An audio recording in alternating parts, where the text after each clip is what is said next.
Hi, we're continuing with the Algebra 2, Unit 3 test review. We're looking at problem number 4, where we're solving a system of linear equations using either substitution or elimination. Number 4 is interesting in the fact that you could probably use either elimination or substitution fairly easily. I'm going to show you both. I'm going to start, however, with the elimination.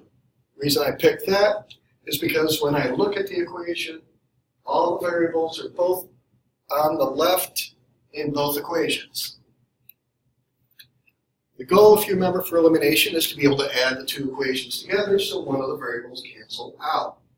We can get to that point by multiplying one or both equations by a number to make sure they do cancel out. From a fairly easy standpoint here, if we look at the minus 3y and the positive y, if we multiply the bottom equation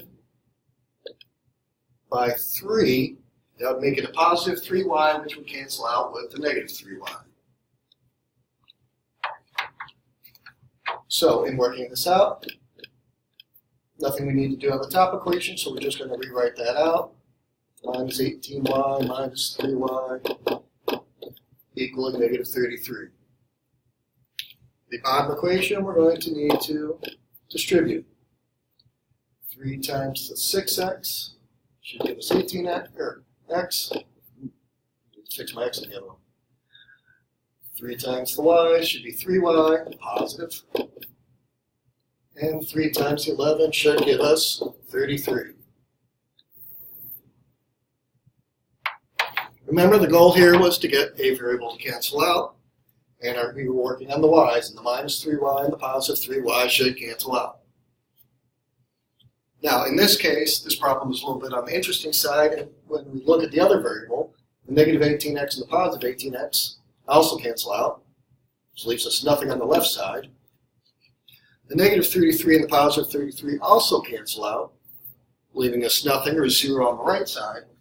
So we end up with an equation where 0 equals 0. Since this is a true statement, it implies that we're going to have an infinite number of solutions.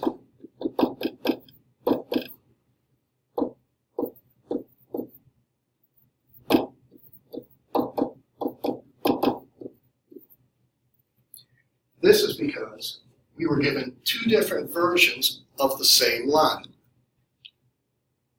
So each point on the one line is also a point on the other line. We have an infinite number of solutions. Now, as promised, I said that we would look at this using the substitution method as well. The reason this one works okay with the substitution method is when we look at the second equation, the y has a coefficient of 1. That makes life fairly easy. So the goal is we want to get this y by itself. So to get rid of the x, we're going to subtract the 6x from both sides. So these would cancel, the y would be by itself.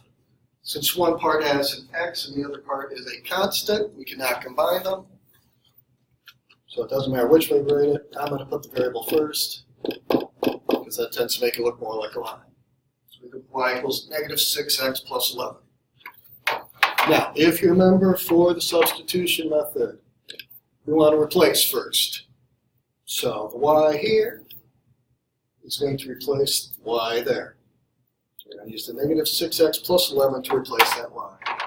So we go to that top equation, the negative 18x minus 3. In place of the y, we're going to put the negative 6x plus 11. And that would equal the negative 33. Following the normal steps, we distribute at this point. And the negative 3 is going to have to get multiplied into the parentheses. So to keep everything, we got the negative 18x. We'll multiply the negative 3 times the negative 6x. We're going to get a positive 18x. The negative 3 times the 11 will give us the negative 33. And it still equals the negative 33. We're on to the solving part. First step is to add like terms, so we got the negative 18x and the positive 18x on the left side. these would cancel out, leaving us negative 33 equaling negative 33. And then just like we did it when we did the substitution method, we see right here that we have a true statement.